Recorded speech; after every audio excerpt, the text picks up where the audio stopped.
নমস্কাৰ। মোৰ সন্মুখত এইখন এখন খুব সুন্দৰ ক্ষুদ্ৰ চাহ বাগান। এয়া চাওক গছবোৰ কিমান জোপোহা হৈছে। ইয়াৰ কালি পাত ছিঙিছে।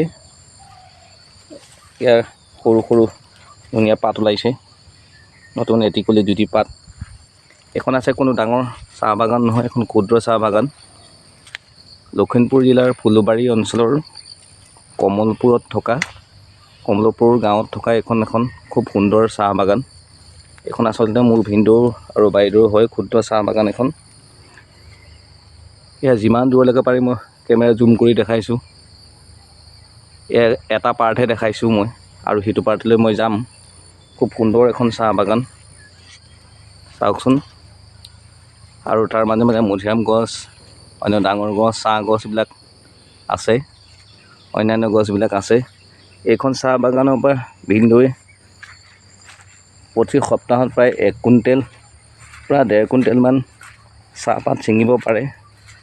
কালি ছিঙিছিল, গতিকে আকৌ আৰু কেইদিনমানৰ পাছত ছিঙিব পৰা হ'ব। মই এইটো পাৰ্ট এৰিছোঁ, সিটো পাৰ্টলৈ এৰিছোঁ।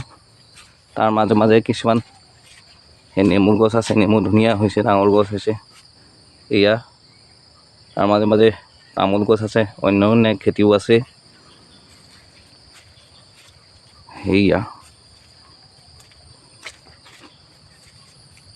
চাহ গছ আছে, নেমু গছ আছে, অন্যান্য গছ আছে। আৰু খুব সুন্দৰকৈ পানী গৈ আছে, পানী যোৱাৰ ব্যৱস্থাটো খুব সুন্দৰকৈ ৰাখিছে।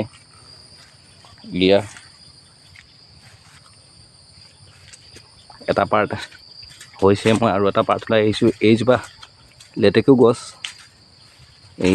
এইজোপা লেটেকু গছ, আৰু সেইটো আনটো পাৰ্ট মই আহি আছোঁ।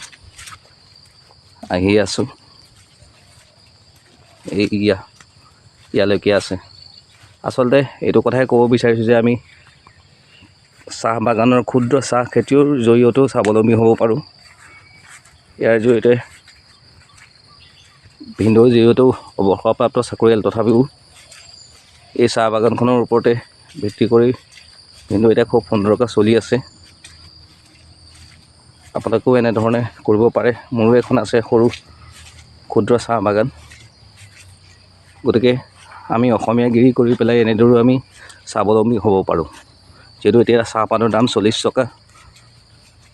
গতিকে যদি আমি 1 কুইণ্টেল চাহ দিব পাৰোঁ, তেতিয়া আমি 2500 টকা, 4000 টকা ভুল হৈছে মোৰ, 4000 টকা আমি আৰামত পাব পাৰোঁ। তাৰ মাজে এয়া ভিনদেউ এটা পুখুৰীও আছে, গছ গছনি আছে, বিভিন্ন বস্তু ইয়াত খেতি হয় ফুলবাৰী অঞ্চলত। গতিকে আপোনালোকক এইখিনি কথা দেখালোঁ। ভাল লাগিলে শ্বেয়াৰ, কমেণ্ট আৰু লাইক কৰিব। ভিডিঅ'টো ইয়াতে সামৰণি মাৰিছোঁ। ধন্যবাদ।